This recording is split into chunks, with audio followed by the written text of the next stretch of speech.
In this video, I will be showing you how to create nail salon menu in Canva.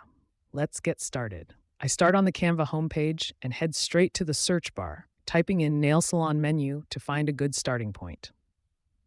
I scroll through the various templates to see which design catches my eye. Once I find this pink and white modern layout, I click on it and select Customize this template to open the editor. After the project loads, I begin by adjusting the prices to fit my specific services. I click on the first price and change it from $25 to $20.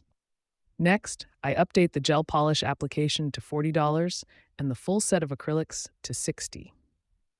Now I want to add some custom graphics, so I go to the Elements tab and search for Nail. I find a vibrant graphic featuring dripping nail polish bottles and place it right at the bottom of the page. I resize it slightly to make sure it frames the menu items perfectly. To give the menu a bit more personality, I search for glitters in the Elements panel. I select a sparkling overlay and stretch it across the top section of the design.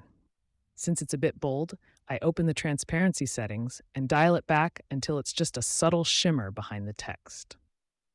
I then use the position tool to move the glitter layer toward the back, ensuring all my text remains clear and readable. I take a final look at the layout, making small adjustments to the positioning of the graphics to ensure everything is balanced. And that's how you create a professional and stylish nail salon menu in Canva. Thanks for watching.